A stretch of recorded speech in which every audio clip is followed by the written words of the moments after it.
അങ്ങനെ അവസാനം തമിഴ്നാട് മുഖ്യമന്ത്രി സി ജോസഫ് വിജയ് ഇന്ന് ചുമതലയേറ്റു. സത്യത്തിൽ ഭയങ്കര അത്ഭുതം തോന്നുന്നുണ്ട്. 10 വർഷമായിട്ട് ഏറ്റവും കൂടുതൽ ട്രോള് വാങ്ങിയ സിനിമ നടൻ എന്ന് പറഞ്ഞാൽ വിജയ് ആയിരിക്കും. ആ ട്രോളിൻ്റെ ഒക്കെ കാരണം എന്ന് പറഞ്ഞാൽ അയാളുടെ സിനിമകളിലുള്ള ഒരേ രീതിയിലുള്ള കഥാപാത്രങ്ങളായിരുന്നു. ഒരു നാടിനെ രക്ഷിക്കുക, ഒരു ഗ്രാമത്തെ രക്ഷിക്കുക, കോർപ്പറേറ്റുകളുടെ ഇടയിൽ നിന്ന് ഗ്രാമങ്ങളെ രക്ഷിച്ചെടുക്കുക, ഇങ്ങനെയുള്ള കാര്യങ്ങളായിരുന്നു. സത്യത്തിൽ അന്ന് മുതലേ അയാളുടെ രാഷ്ട്രീയ പ്രവർത്തനമായിരുന്നു തുടങ്ങിയത്. നമുക്കത് മനസ്സിലാക്കാൻ പറ്റിയില്ലെന്നുള്ളതാണ് ശരി.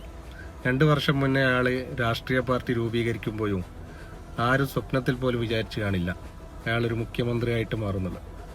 പ്രതിപക്ഷത്ത് എത്തുന്ന പോലും, ശക്തമായൊരു പ്രതിപക്ഷമായിട്ട് മാറുന്ന പോലും നമ്മൾ ചിന്തിച്ചിട്ടില്ല. പക്ഷെ അയാളുടെ ലക്ഷ്യത്തിലെത്തി, മുഖ്യമന്ത്രിയായി ചുമതലയേറ്റ്.